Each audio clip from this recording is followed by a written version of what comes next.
Broker बोले खास पेशकश हमारी, और बहुत सारे बड़े बड़े दिग्गज ब्रोकरेज हाउसेस की रिसर्च रिपोर्ट को खंगालने के बाद कुछ 4 रिपोर्ट अब आपके लिए सामने लेकर के आते हैं और बताते हैं क्या कह रही है वो रिपोर्ट, और उसके बाद से मोहर लगवाते हैं अपने एक्सपर्ट से, वो सहमत हैं असहमत हैं और उनकी अपनी राय क्या है, और उसके बाद से आप अपना व्यू बनाते हैं। हर्ष के पास चलते हैं। हर्ष बताइए आज की पहली कंपनी। जी, बर्जर पेंट्स की बात करते हैं। स्टॉक में एक बहुत अच्छी तेजी देखने को मिल रही है नतीजों के दम पर, और ब्रोकरेज जो है उन्होंने खरीदारी की सलाह दी है। न्यूमरा की रिपोर्ट आई है, 650 रुपये के इन्होंने यहाँ पर टारगेट्स दिए। इनका सबसे पहले कहना है कि अगर आप Q4 के नतीजों को देखें, चाहे आप बिक्री के मामले में देख लीजिए, वॉल्यूम के मामले में देख लीजिए, मुनाफे के मामले में देख लीजिए, हर पैरामीटर पे नंबर इनको काफ़ी अच्छे लग रहे हैं। और इन्होंने कहा है कि जो वॉल्यूम ग्रोथ है यहाँ पे आने वाले क्वार्टर्स में और बढ़ती हुई दिख सकती है, जबकि ऐसे समय में जब तमाम तरह के जो सेंटिमेंट्स है वो नेगेटिव है, क्रूड पर काफ़ी ज़्यादा हाई प्राइसेस के बावजूद जो है कंपनी ने काफ़ी अच्छा परफॉर्म किया, तो ये इनको काफ़ी पॉजिटिव लग रहा है।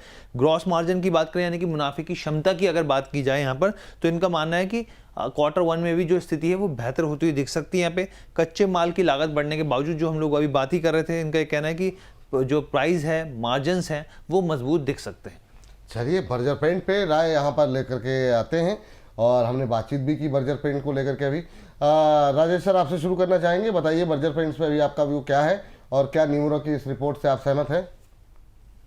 बिल्कुल जी, आज इसके अंदर वॉल्यूम का ब्रेकआउट है, पर ये काउंटर थोड़ा स्लो चलता है।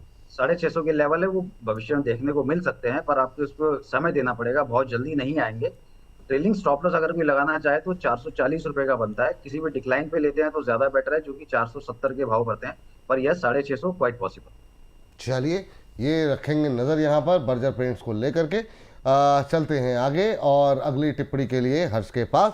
हर्ष बताइए अगली टिप्पणी, अगली रिपोर्ट क्या कह रही है? जी, सिग्लिटी की बात कर लेते हैं। यहाँ पर न्यूमरा की रिपोर्ट है, खरीदारी की सलाह, और 58 रुपीज़ के इन्होंने यहाँ पर टारगेट्स दिए हैं।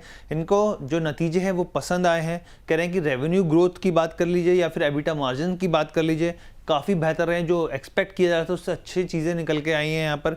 और इतना ही नहीं, इनका मानना है कि FY27 के हिसाब से, अगर शुरुआत के हिसाब से भी देखें तो डबल डिजिट ग्रोथ जो 10% से ज़्यादा की हो सकती है, ये मान के चल रहे हैं कि कंपनी आसानी से इसको हासिल कर लेगी। गाइडेंस की बात करें कंपनी की, अभी भी जो गाइडेंस है वो थोड़ी कंजर्वेटिव है, लेकिन बेहतर प्रदर्शन की संभावना वो दिख रही है। जो ब्रोकरेज का मानना है यहाँ पे, FY27 से लेकर 28 के बीच में लगभग रेवेन्यू जो है वो 12% की दर से बढ़ता हुआ दिख सकता है। चलिए सैजलिटी 58 रुपए के टारगेट के लिए खरीदारी करने की सलाह, न्यूमरा की रिपोर्ट। माला जी बताइए क्या करना चाहिए अभी सैजलिटी में? हमारे छोटे शेयर का भी ये हिस्सा रहा है, अभी क्या करें? 55 पैसे पर है। स्टॉप लॉस जरूर रखिएगा 37 का, और टारगेट्स अचीवेबल है। इनफैक्ट 58 का जो टारगेट है, मुझे लगता है कि 3-4 महीने में आ जाएगा। इसके बाद ये 70 को चेज करेगा। तो अगर आप साल भर का व्यू लेके जाएं तो अच्छा बड़ा रिटर्न आपको इसमें मिल सकता है। स्टॉप लॉस छोटा है तो बिल्कुल अटेम्प्ट करना चाहिए। I agree with the upside report, जो उन्होंने रिपोर्ट दी है वो डायरेक्शन से आई एग्री। टारगेट छोटे है पैसे साल भर के लिए। ओह चलिए, तो टारगेट छोटे हैं और बड़े हो सकते हैं। अंबाला जी सहमत हैं इस टारगेट से, ये बात यहाँ पर निकल करके आई है। और इसके बाद रुख करेंगे आज की अगली कंपनी का। हर्ष के पास दोबारा चलते हैं। हर्ष बताइए।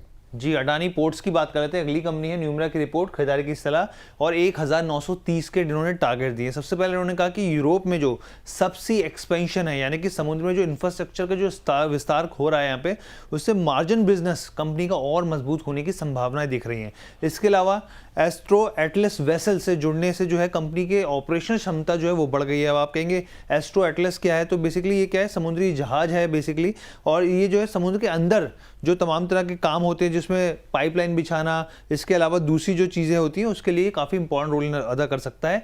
FY31 तक कंपनी जो है इन वेसल्स को 200 तक ले जाने की क्षमता जो है वो कोशिश करेगी। 6000 करोड़ का मैरीन रेवेन्यू जो है वो बढ़ता हुआ दिख सकता है यहाँ पे। अगर आप मार्जिन यहाँ पे मैरीन सेगमेंट की बात करें यहाँ पर, तो अगर कैपेक्स के हिसाब से देखें तो 31,000 करोड़ के कैपेक्स का लक्ष्य लेके कंपनी चल रही है।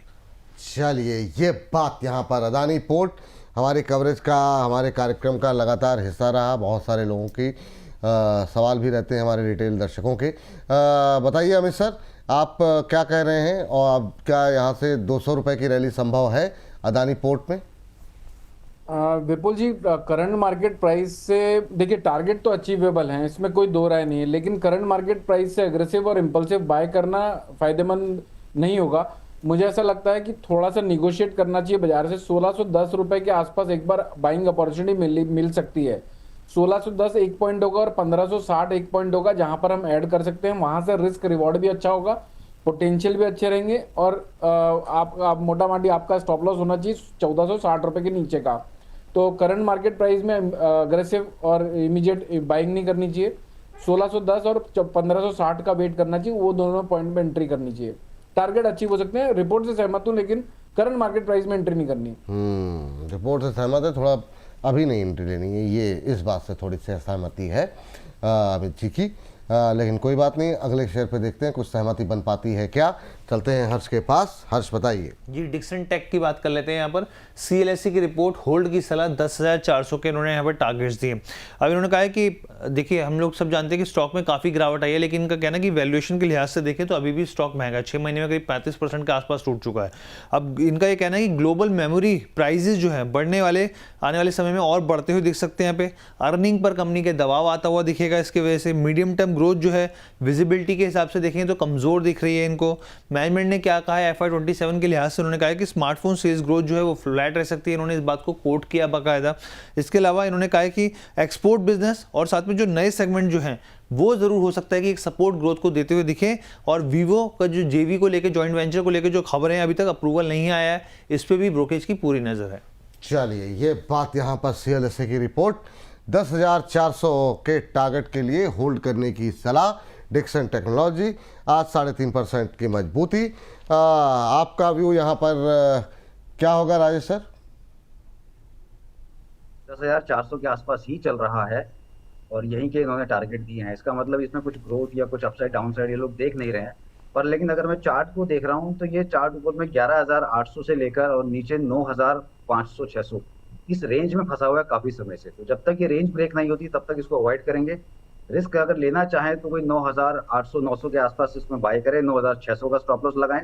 अदरवाइज इसमें को ऊपर 11,800 अगर ये ब्रेक होता है तो ही ब्रेकआउट फिर हम ऊपर का इसमें देख सकते हैं। अदरवाइज इसको रेंज में प्ले करो, 11,700-800 के आसपास बेचो और 9,800-9,900 के आसपास खरीदो। इसी रेंज में प्ले करना बेटर रहेगा।